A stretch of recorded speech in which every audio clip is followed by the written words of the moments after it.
அனைவருக்கும் அன்பார்ந்த காலை வணக்கங்கள். நாம் இந்த ஆரம்ப வகுப்பை நமது அடுத்த வகுப்பு வரை நாம் தொடர்வோம். அடுத்த பேட்ச் நாம் ஆரம்பிக்கும் வரை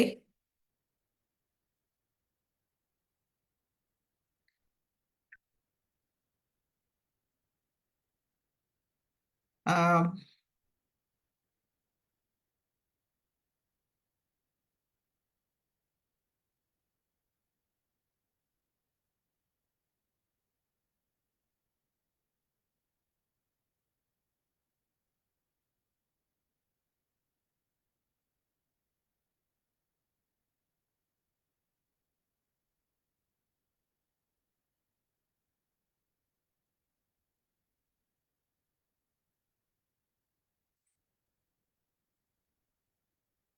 நமது புதிய வகுப்புகள் மாதம் 18ஆம் தேதி ஆரம்பிக்கின்றது.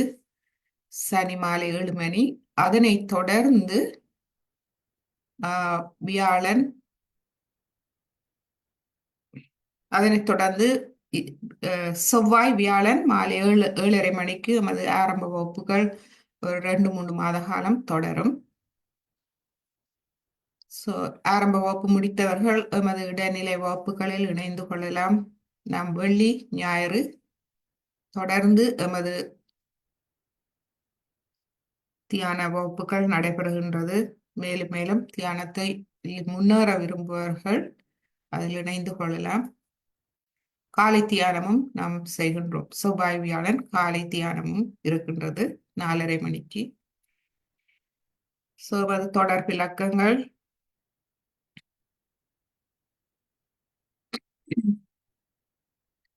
மற்றும் எமது இந்த ஆரம்ப வகுப்புகளில் நாம்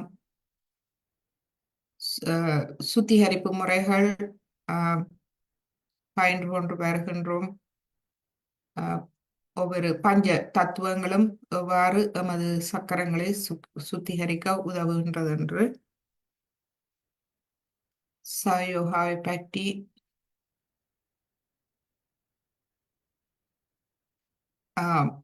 நாம் இப்பொழுது நன்றாக நல்ல ஒரு விளக்கம் நமக்கு கிடைத்திருக்கின்றது.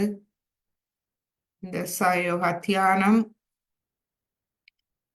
எம்மை உண்மையை நோக்கி, சத்தியத்தை நோக்கி, அந்த உண்மை தத்துவம், தெய்வீக அன்பு தத்துவத்தை நோக்கி எம்மை எடுத்துச் செல்கின்றது. இதுவே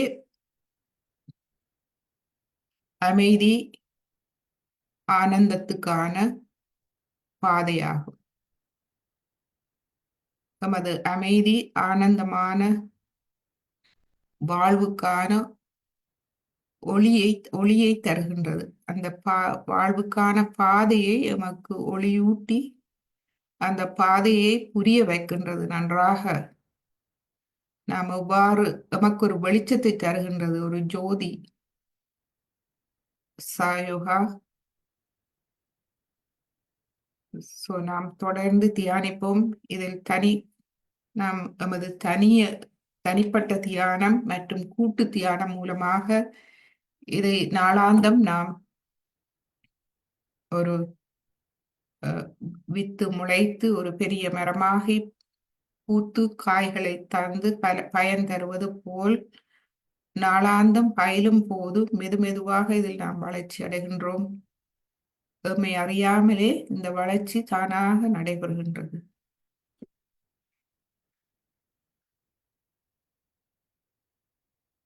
ஒன்று நாம் தியானத்தை ஆரம்பிப்போம்.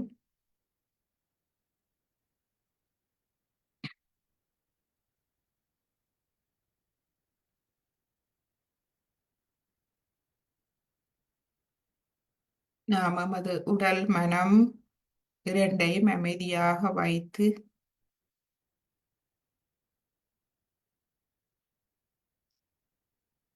நமது கடந்த காலம் முடிந்த ஒன்று அதிலிருந்து முழுமையாக விடுபட்டு மற்றும் நமது எதிர்கால வாழ்வை பற்றிய கவலைகள் பயங்களிலிருந்து முழுமையாக விடுபடுவோம்.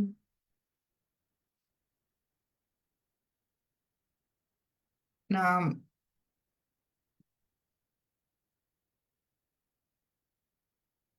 இப்பொழுது நாம் முழுமையான பாதுகாப்பை உணரும் போது எதிர்காலத்தை பற்றிய கவலைகள் நமக்கு மறைகின்றது.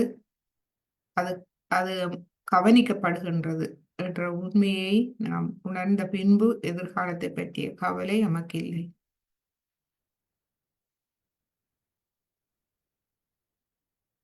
எனவே நாம் மனதிடம் சொல்லுவோம், நாம் இப்பொழுது பாதுகாப்பான நிலையில் இருக்கின்றோம். எனவே எமது மனம் அகங்காரம் மமகாரத்துக்கு நாம் சொல்லுவோம், அமைதியாக இருக்கும்படி. அதிலிருந்து வரும் எண்ணங்கள், கவலைகள், பயம் அனைத்தையும் நாம் மன்னித்து விடுவோம்.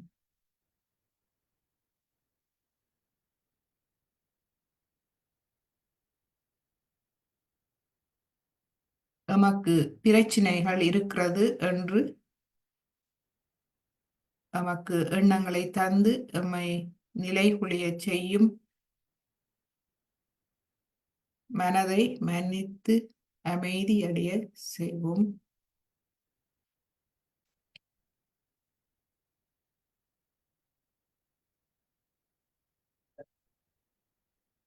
எமது முழு கவனத்தையும் தலை உச்சி குலுக்கி கொண்டு செல்லும் எமது இருதய சக்கரம்.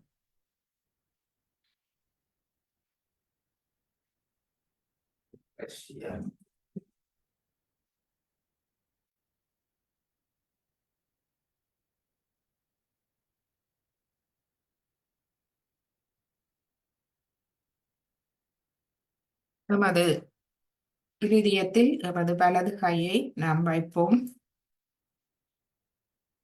இதில் சொல்லுவோம், எனது இருதயத்தில் இருக்கும்,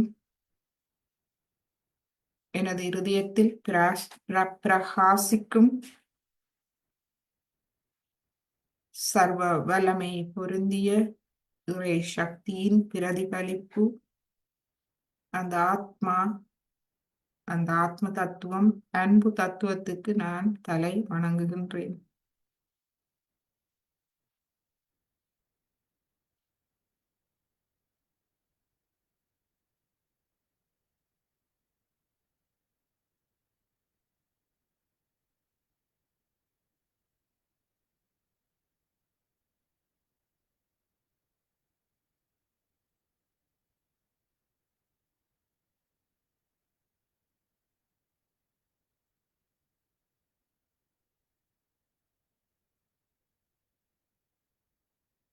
எமது இடது கை 5 விரல்கள் உள்ளம் கையை அவதானிப்போம். நாம் நுண்ணதிர்வுகளை பெறுகின்றோமா என்று.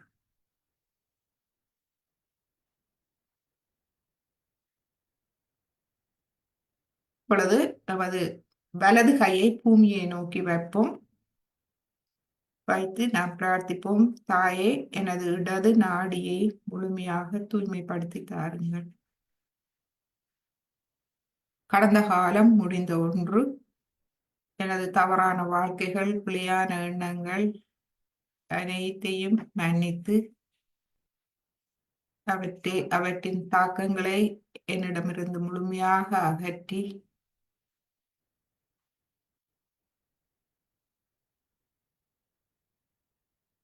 எனது கர்மங்களால் எனக்கே நான் விளைத்த துன்பங்கள், அந்த கர்மங்களால் நான் மற்றவர்களுக்கு இழைத்த துன்பங்கள் அனைத்தையும் மன்னித்து அனைவரையும் அதிலிருந்து விடுவித்து எமை ஆத்ம பாதையில் எமது ஆத்மாவை ஒளியூட்டி எம்மை ஆத்ம பாதையில் எடுத்துச் செல்லுங்கள் தாயே. பூமி தாயே, எமது இடது நாடியை முழுமையாக தூய்மைப்படுத்தி விடுங்கள்.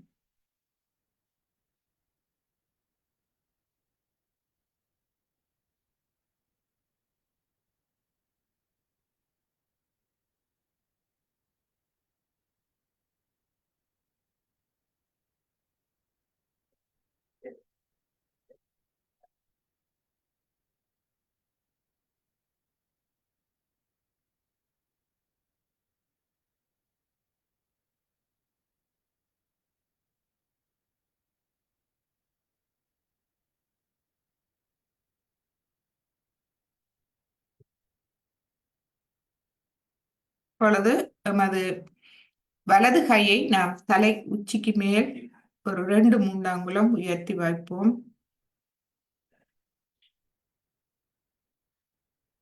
அங்கு முழு கவனத்தையும் வைத்து நமது சுழுமினை நாடி வழியாக நமது கவனத்தை உள்ளுக்கு கொண்டு செல்லுவோம். நமது சுவாசத்தை அமைதிப்படுத்தி மீண்டும் நமது இடது கை 5 விரல்களையும் அவதானிப்போம்.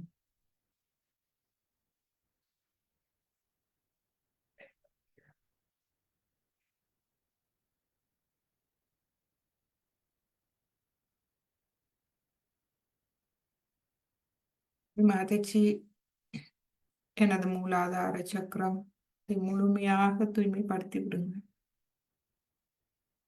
எனது இடது நாடி பலப்படுத்தும் முழுமையாக தூய்மைப்படுத்தும் எனது மூலாதார சக்கரத்தை முழுமையாக தூய்மைப்படுத்தி ஒளியூட்டி தாருங்க.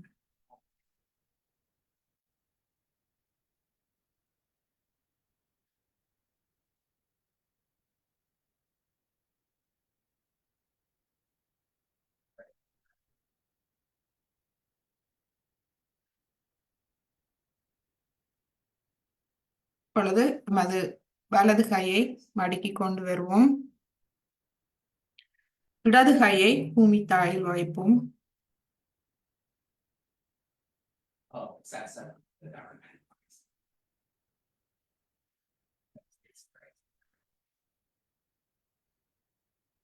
இப்படி மாத்திச்சு எனது மூலாதார சக்கரம் முக்கியமாக எனது வலது மூலாதார சக்கரத்தை முழுமையாக தூய்மைப்படுத்தி ஒளியூட்டி தாருங்க.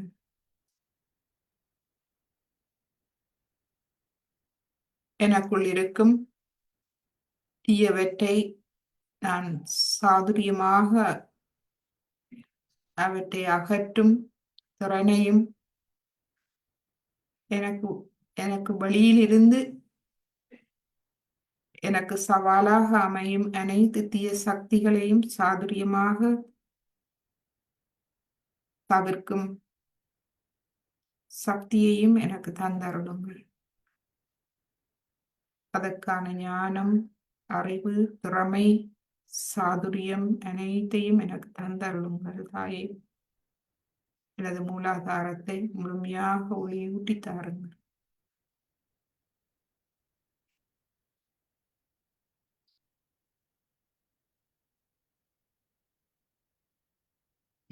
வலது கை 5 விரல்கள் உள்ளம் கையை அவதானிப்போம்.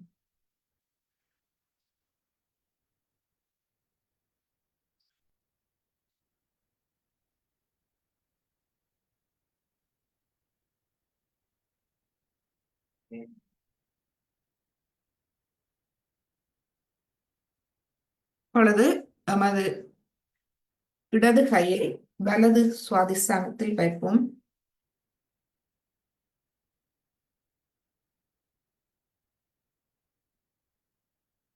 தாயே, எனது கவனத்தை முழுமையாக தூய்மைப்படுத்தி தாருங்கள். நான் ஒன்றும் செய்வதில்லை, அனைத்தும் தெய்வீகமே செய்கின்றன.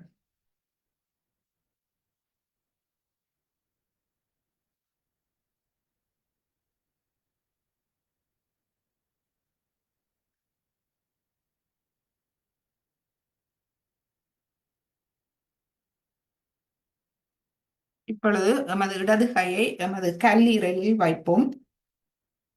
வலது பக்க மேல் வயிற்று பகுதியில்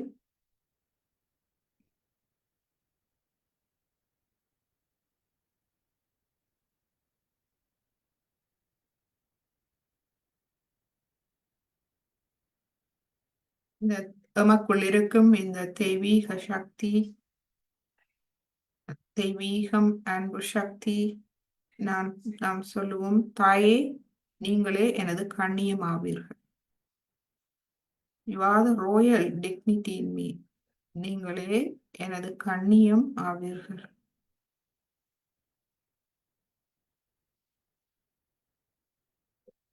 நீங்களே முழுமையாக என்னை கவனித்துக் கொள்கின்றீர்கள். எனது அனைத்து பிரச்சனைகளையும் கவனித்துக் கொள்வது தாங்களே. எனது உடல், மன, உள்ளம் மற்றும் எனது ஆத்ம முன்னேற்றம், ஆரோக்கியம் அனைத்தையும் கவனித்துக் கொள்பவர் நாங்களே.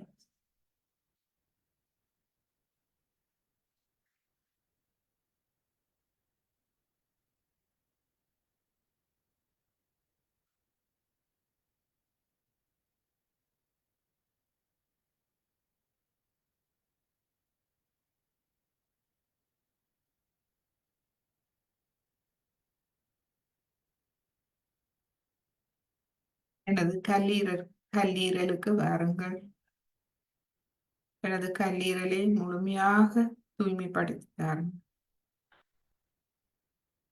எனது கல்லீரலின் உடல் தொழிற்பாடுகள் அனைத்தையும் சீரமைத்து தாருங்கள்.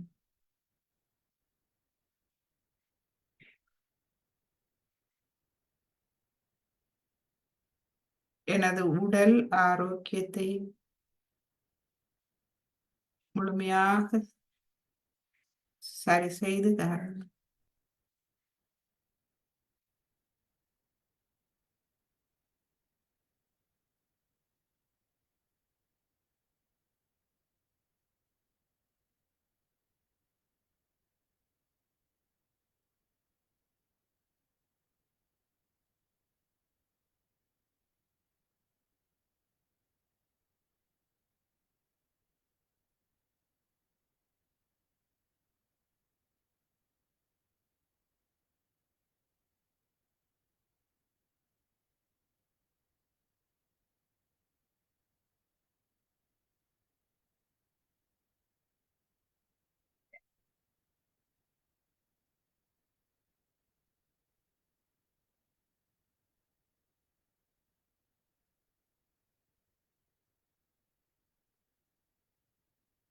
அன்றாடம் நான் எனது உடல் தேவைக்காக உட்கொள்ளும் உணவு, நீராகாரம் அனைத்தும் தங்களுடைய ஆசீர்வாதமாக அமைய எனக்கு அருள் புரியுங்கள்.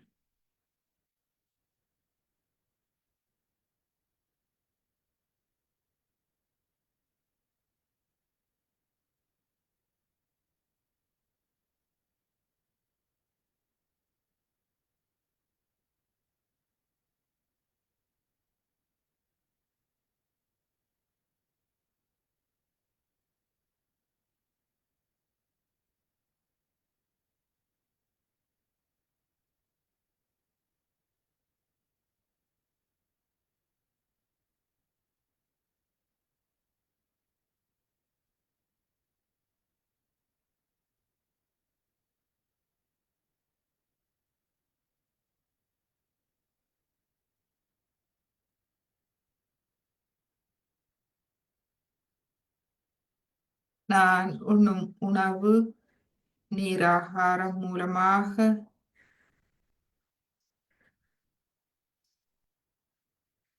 தங்களுடைய தெய்வீக அன்பு, பரம சைத்தன்யத்தை உட்கொள்ள எனக்கு அருள் புரியுங்கள்.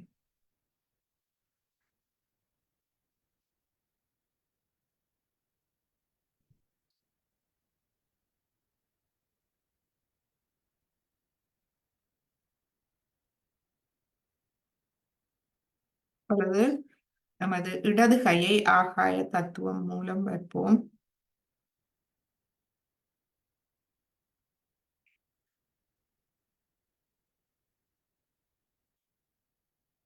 மாதாஜி, எனது வலது நாடியை முழுமையாக சமநிலைப்படுத்தி தாருங்கள்.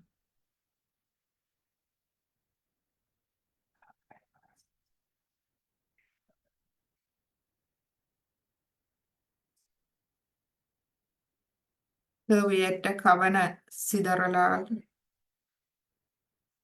தேவையற்ற எண்ணங்களால், தேவையற்ற உடல் செயல்பாடுகளால்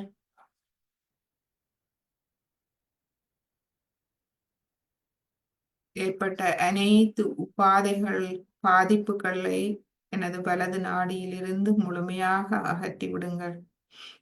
எனது வலது நாடியை சமநிலைப்படுத்தி தாருங்கள்.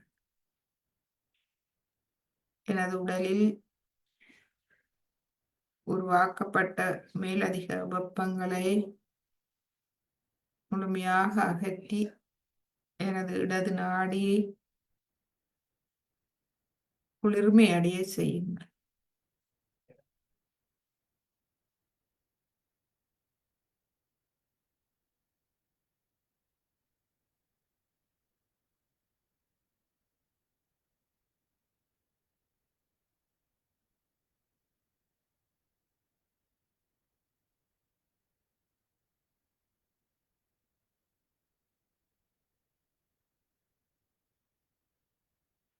இப்பொழுது எமது இடது கையை நாம் மடக்கிக் கொண்டு வருவோம்.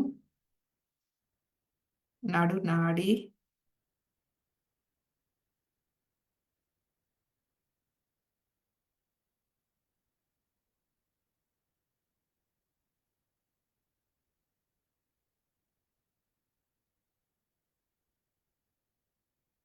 நடுநாடியில் எமது கவனத்தை மூலாதார சக்கரத்திலிருந்து முள்ளந்தண்டு வழியாக நாம் மேலெடுத்து செல்வோம்.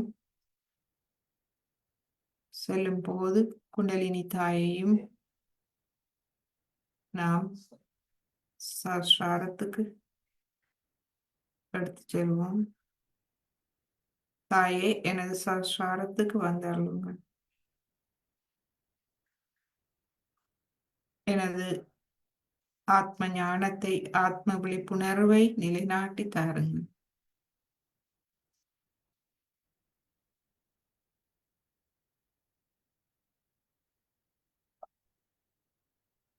நான் பரபிரம்மத்தின் ஒரு அங்கம் என்ற கூட்டு விழிப்பு நிலையை உணரும் அனுபவங்களை எனக்கு தந்தருளுங்கள். நான் தனித்தவன் அல்ல. நான் பரபிரம்மத்தின் ஒரு அங்கம் ஆவேன்.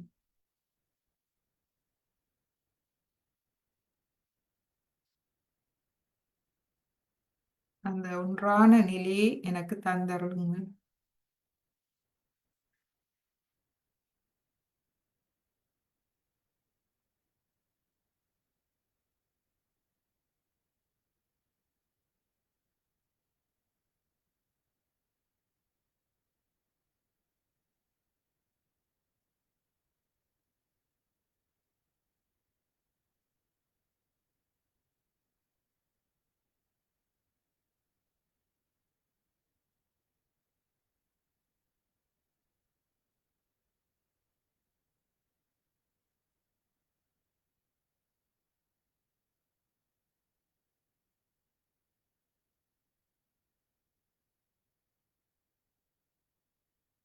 எனக்கு சரணாகதியை தந்தருளும்.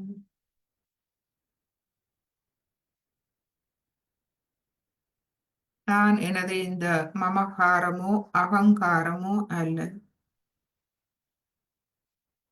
நான் ஒரு தூய ஆத்மா,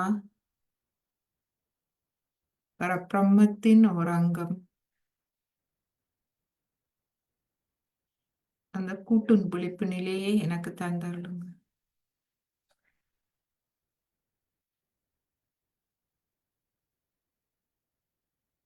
எனது சரணாகதியை ஏற்றுக்கொள்ளுங்கள் தாயே. எனது மமகாரம் அகங்காரம் இரண்டையும் நான்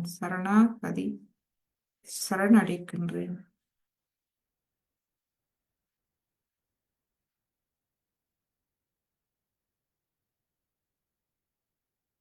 நான் எனது நற்பண்புகளுக்கு சரணடைகின்றேன். நான் என் ஞானத்துக்கு சரணடைகின்றேன். ஆத்ம விழிப்புணர்வுக்கு சரணடைகின்றேன்.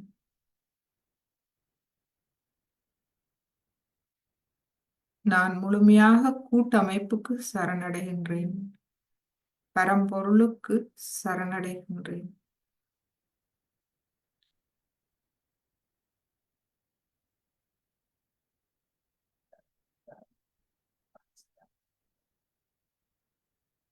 தம்மம் சரணம் கச்சாமி புத்தம் சரணம் கச்சாமி சங்கம் சரணம் கச்சாமி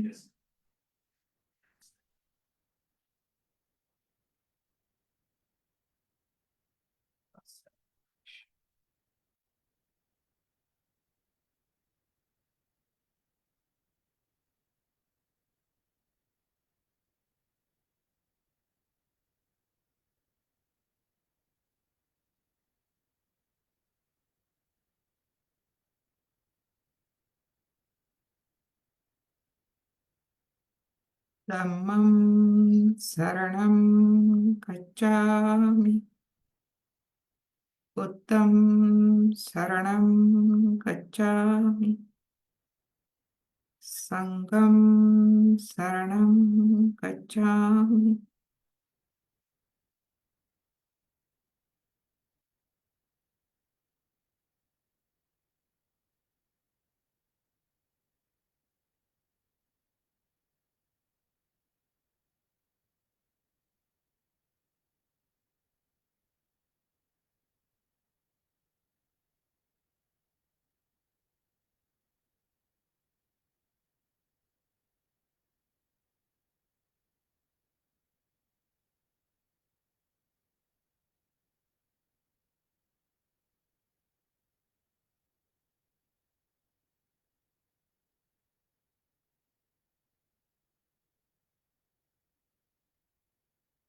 இப்பொழுது நமது கவனத்தை மெதுவாக தலை உச்சிக்குழிக்கு மேல் ஒரு 2-3 அங்குலம்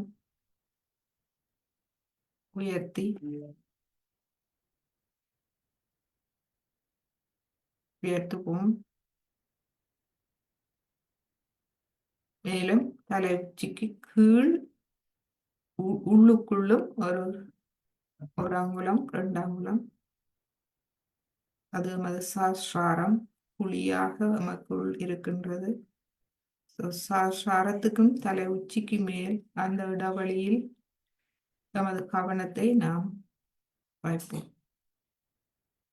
முழுமையாக வைத்து நமது சுழுமுனை நாடி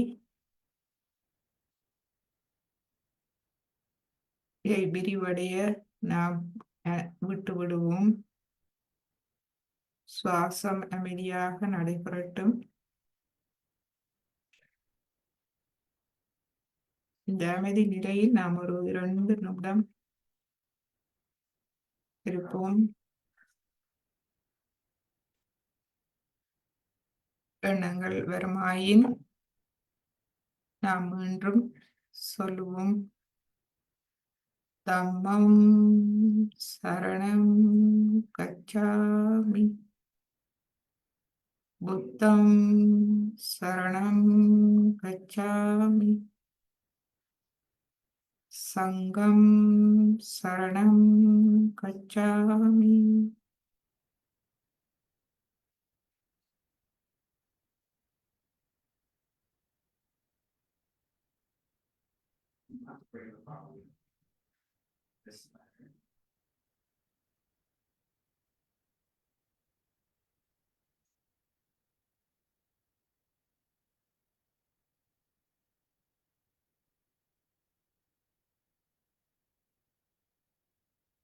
இந்த அமைதி நிலையில் நாம் மாத்துச்சியின் ஒரு உரையை கேட்போம்.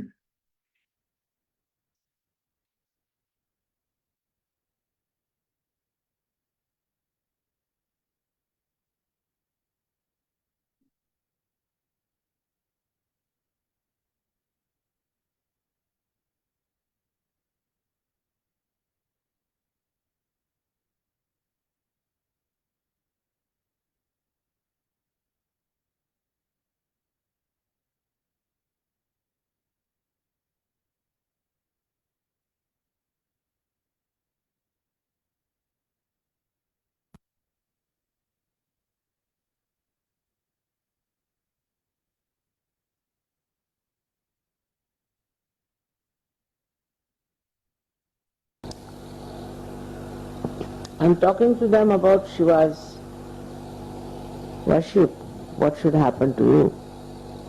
But today I am going to tell you about the internal happening within us.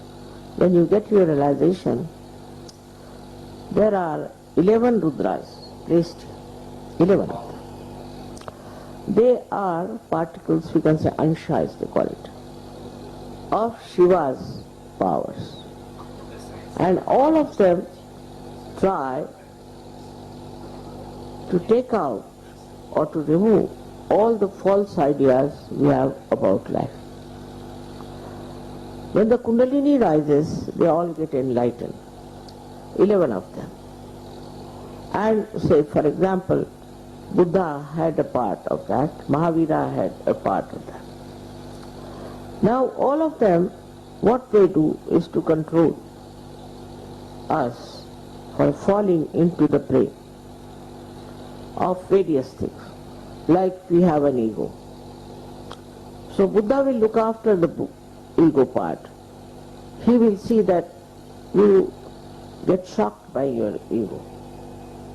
You will be quite amazed how you could be so egoistical and so insulting and so humiliating. But when this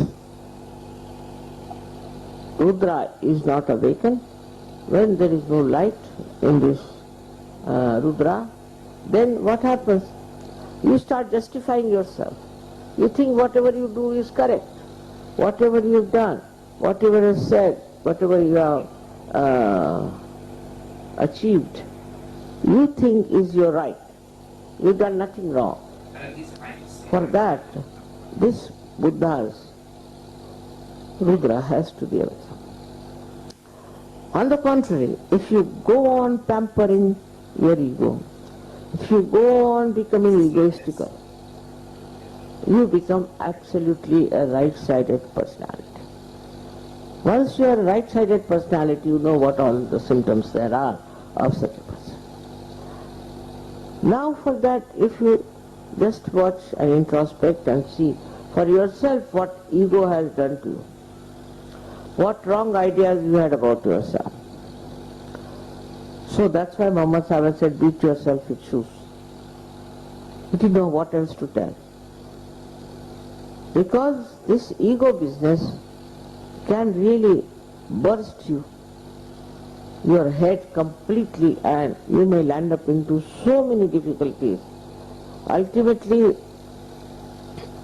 I've seen people developing this Ippi's disease, where the conscious mind becomes absolutely useless, cannot move. Consciously people cannot move. Unconsciously they will, but not consciously. And this disease is so horrible, a person becomes like a reptile. You have to carry them on your body. They can't walk on their own. They can't sit on their own. In a very young age this can happen. It's happening in America also. I have seen 2-3 cases here. In India also such a thing happens. So if you do not try to see your ego and control it and feel repentant, in Sahaja Yoga there's nothing like repentance. We don't believe in repentance because we believe that you all have got your realization, you are beyond any mistakes. It's not true. We have to repent. In English there's a word sorry. Sorry for everything they say sorry. Even telephone, if you pick up they say sorry. I said sorry for what? But this sorry itself is very empty. It has no meaning, it has no depth. When you say sorry, you have to see why you are saying sorry and what is to be corrected. This is a very big problem of today's generation, where people have developed such tremendous egos, because all our economic growth, all our industrial developments, all our big organizations, all of them have given us a way that we should all develop our ego. If we don't develop our ego, we'll be lost, we are nowhere. And that's how we start pampering it. and then this right-sided problem starts. Then as a reaction, it goes to the left side. And actually in the head it is on the right side. Here is the right side, ego comes up. So the left Rudra is that of Mahavira. So people do things which are sinful, which are wrong, which are against the Ganesha. Then also there are controlling powers of Mahavira who controls. He says, you will go to hell, this will happen. He describes all the hell, all kinds of hell, that you will go to hell and you will be burnt alive. I don't know, all kinds of things he describes to frighten. But that doesn't help. So people start getting more onto the left side, and I should say, to this Rudra, when this Rudra gets helpless, then a tremendous depression comes. One feels very depressed. Oh God, what a depression I have, I am so sick, I am this thing. And then you try to frighten others with your depressions. You show sort of what you call emotional blackmail, you do. All kinds of things you will do and beat your head and do all kinds of things. Could be through ego, could be through this left side problem of the left Rudra. These two Rudras are very important because they are directly connected with our left and right sympathetic nervous system. So it's very important to see that we don't fall a prey to these Rudras. These Rudras are to be satisfied. So to be normal, at least look after these two Rudras, which are, one is the one who controls the ego and another is self-pity. I just can't do it, and this, that, and all kinds of depression. All this works out into physically also into very serious problems like cancer. If the Rudras are caught up, you develop cancer. But all this portion gets swollen up. It's called as the Medha. This all portion gets swollen up. And you can see a cancer patient having a swelling all over. At least would be here or maybe there. Because such a swing in the nature of a person that you can't say from which Rudra they have developed these psychosomatic troubles. Psychosomatic troubles, all of them come because the Rudras have become ineffective. It can be due to the depressive nature or oppressive nature. It could be due to many other factors also.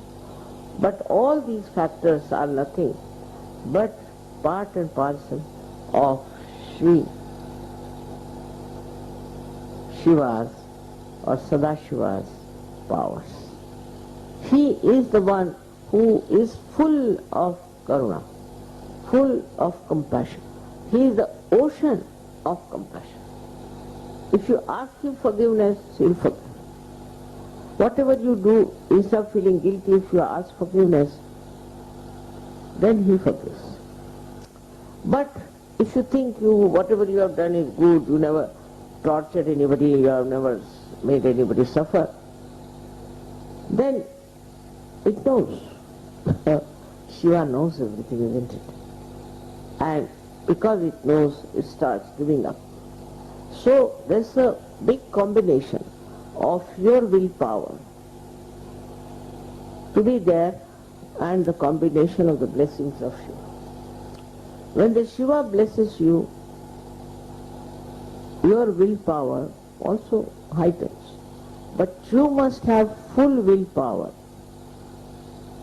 to know that you have to be of a higher level of personality. He was not at all a mundane type. He was, supposing asked Shiva to go to some party and all that, how will he look there? people will laugh at me. When I met some hippies, I said, why are you having this kind of hair? So they said, they are all primitive. So he said, I want to be primitive. I said, but the brain is modern, what's the use of having primitive hair? So, deception. Deceiving yourself is not going to help. Best thing is to face yourself and understand what wrong you have been doing. If it works out, I tell you, so many Sahaja Yogis are sitting here. If you correct yourself and become that, I am sure all the problems, political, economic, and all stupid problems we have will be finished. But today it's such a mixture due to Kali Yuga that even the worst people are carrying on. Now we have a responsibility to save this world. We have a responsibility to create a great, honorable life, which is not superficial, which is not just to show off, but inside. It should develop so that this light of your spirit spreads and enlightens this world. It's very important to understand.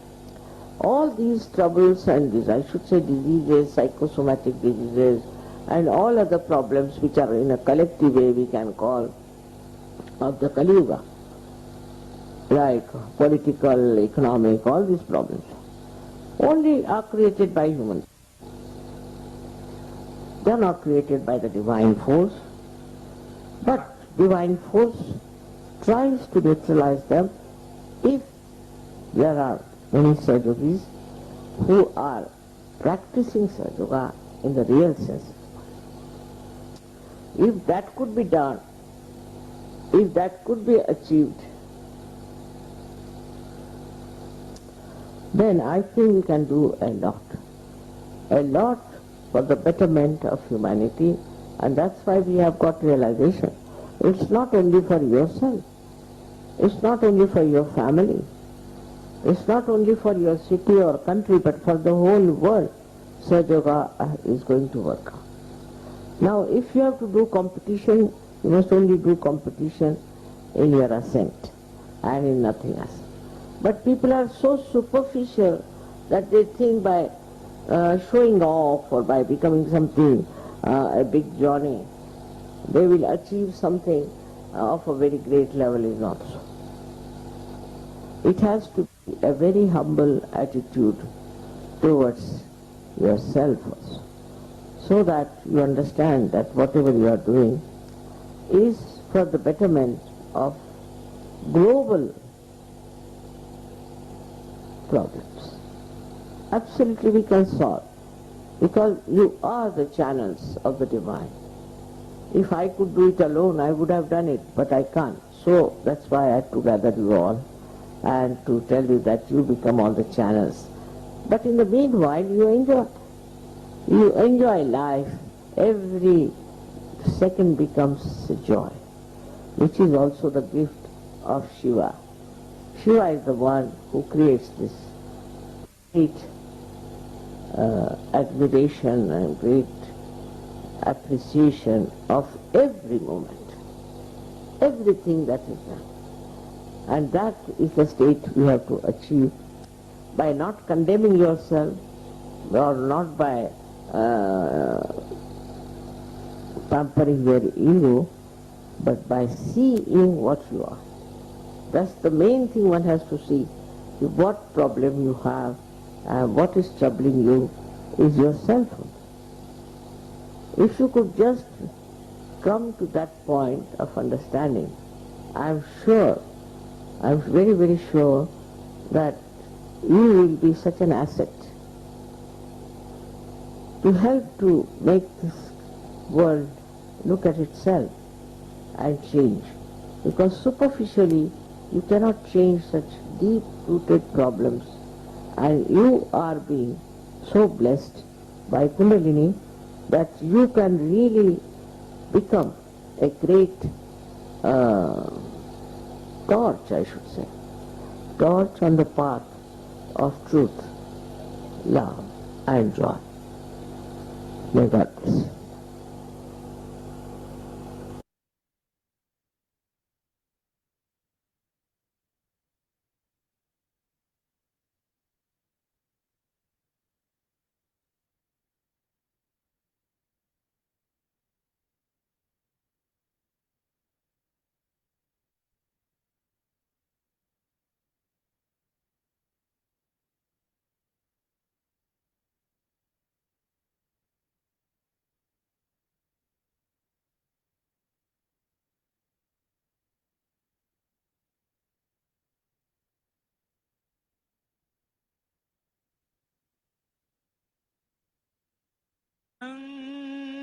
शरणं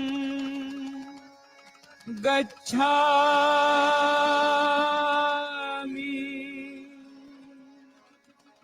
धम्मं शरणं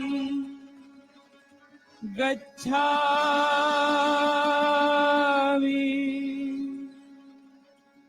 संघं शरणं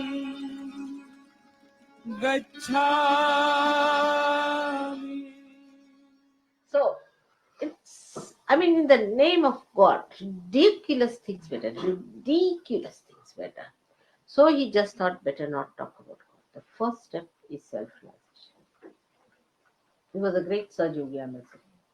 Because he said, nothing doing, don't talk about God or anything. First you get your realization. That was the first condition. Establish it.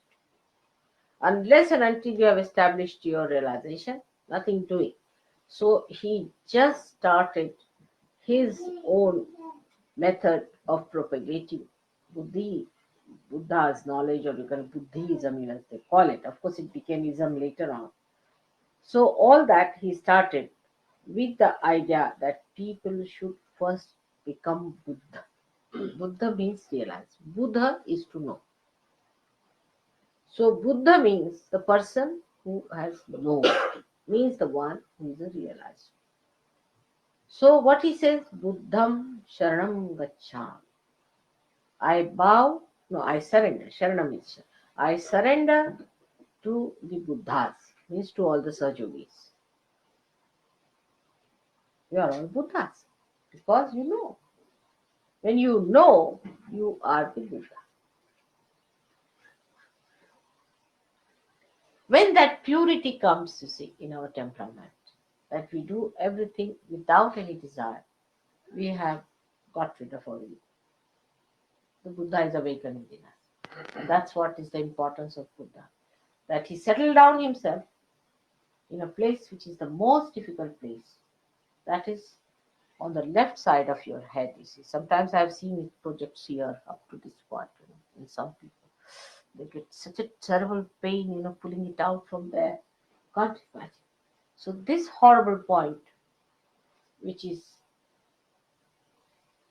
so funny, it is sometimes it can blow up like that. You see, sometimes it can pierce through. It's a horrible one, which all of you have developed quite a lot, you see. And it takes its forms in different ways and methods. For that, we have to say, Buddham Sharanam Gacchami. Means we surrender ourselves to Buddha. Then what does he say? The second one is very good. Sangham Sharanam Gacchami. I surrender myself to collectivity. Sangham. Sangha is the collectivity. I surrender myself to collectivity. Ego goes down. First of all, Buddha, who is sitting, who is the deity, which is the enlightenment, you say, I surrender myself to Buddha. Secondly, you say, I surrender myself to collectivity. Egoistical people cannot surrender. So I surrender myself to collectivity. So we say, Sangham Sharanam Gacchami. It is to Virat. It is the third one. Buddham Sharanam Gacchami, Sangham Sharanam Gacchami. And the third one, Dhammam Sharanam Gacchami. Dhammam Sharanam Gacchami. Dhamma means the religion, the balance. I surrender myself to religion, which is essence of it. Or you can put it the other way down, that Buddham Sharanam Gacchami, Dhammam Sharanam Gacchami, Sangham Sharanam Gacchami. That's all. If you have achieved it, then we can talk of it, not before. So these three things are to be achieved. We would put it in a Sahaja Yoga way like this. First of all, Dhammam Sharanam Gacchami. I surrender myself to my virtues.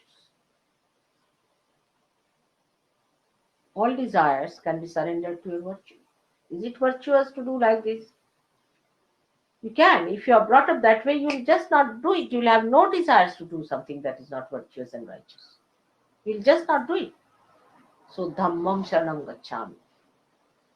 Then you should say Buddham Sharanam Gacchami, means I surrender myself to my enlightenment. This is the second state when you are ascended.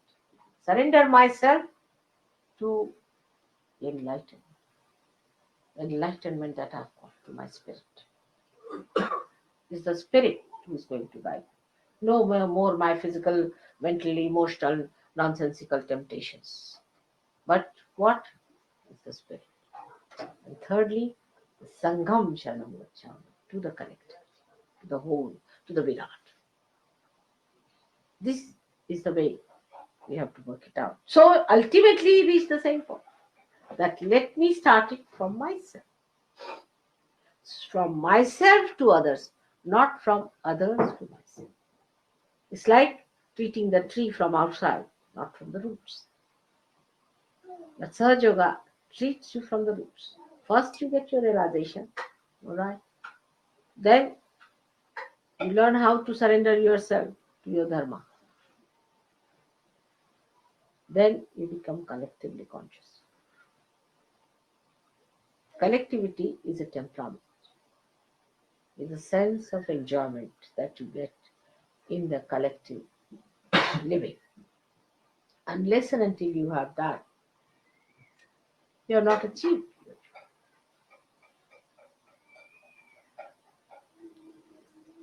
So Buddha has played a very great role in our lives, and he is a very great, powerful force within us. Ego is the only problem I always face, reaching their hearts. If ego is removed, everything will be all right. So for us, the great mantra is Buddham Sharanam Gacchami. These three mantras you must say every day, I think, to get rid of this horrible ego. बुद्धं शरणं गच्छामि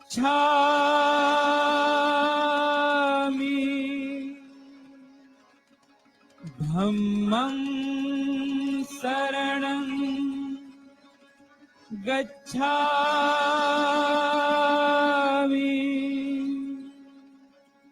संघं शरणं गच्छामि श्रीमां शरणं गच्छामि श्रीमां शरणं गच्छामि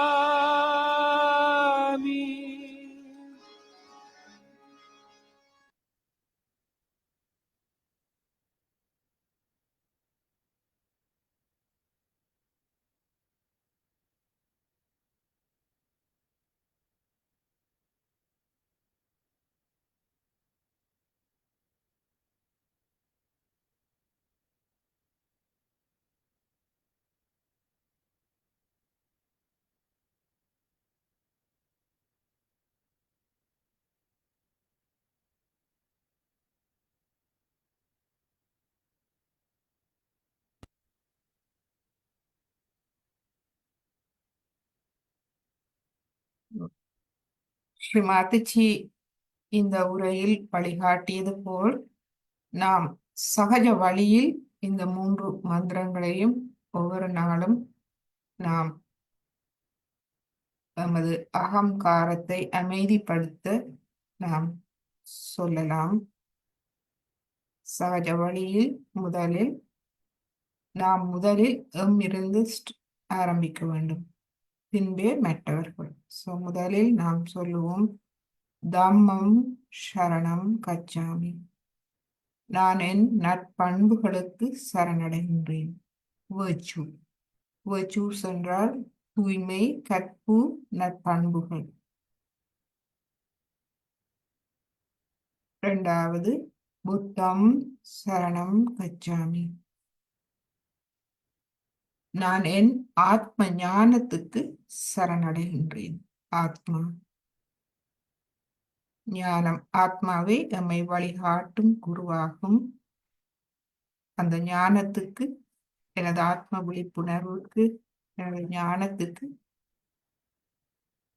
நான் சரணடைகின்றேன்.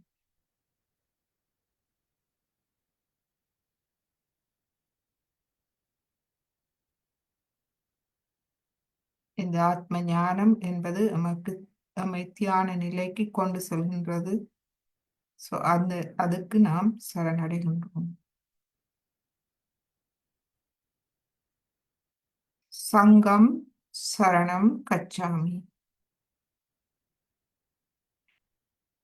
நான் கூட்டமைப்புக்கு, முழுமைக்கு மற்றும் பரம்பொருளுக்கு, வீராட்டா பரம்பொருளுக்கு சரணடைகின்றேன்.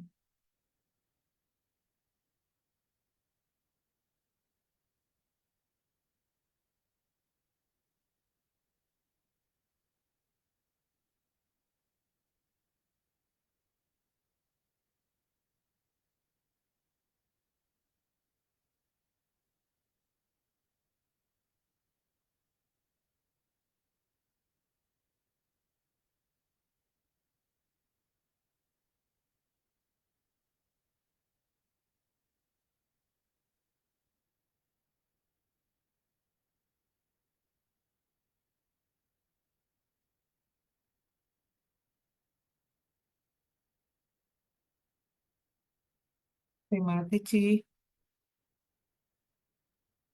இந்த ஆழமான உட்பொருளை நமக்கு மிக எளிமையாக எடுத்துரைத்து என்று நம் அனைவரையும் அமைதி நிலைக்கு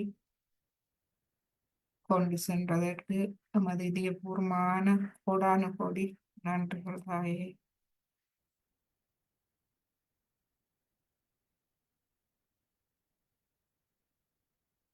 ஸ்ரீமா சரணம் கச்சாமி. ஸ்ரீமாதிஜி, நாம் முழுமையாக உங்களுக்கு தலை வணங்குகின்றோம்.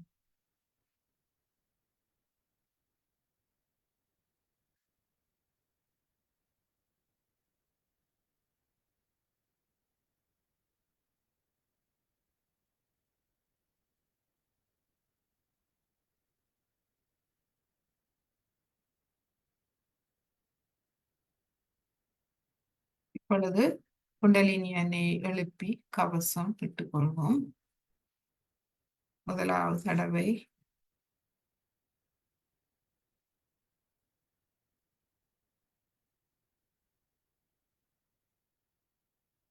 இரண்டாவது தடவை, மூன்றாவது தடவை,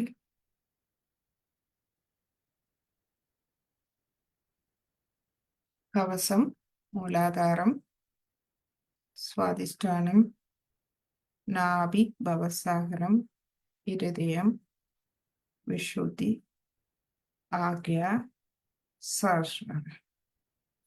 இரு கைகளையும் கூப்பி ஸ்ரீமாதிஜியை வணங்கி இன்றைய தியானத்தை நாம் முடித்துக் கொள்வோம். நம்மோடு இணைந்து கொண்ட ஃபேஸ்புக் மற்றும் ஜூம் அன்பர்கள் அனைவருக்கும் நமது அன்பான நன்றிகளும் வணக்கங்களும்.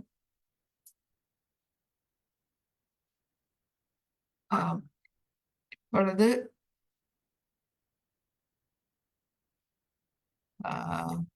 ஜூமில் இருப்பவர்கள் நீங்கள் அன்மியூட் பண்ணி கதைக்கலாம்.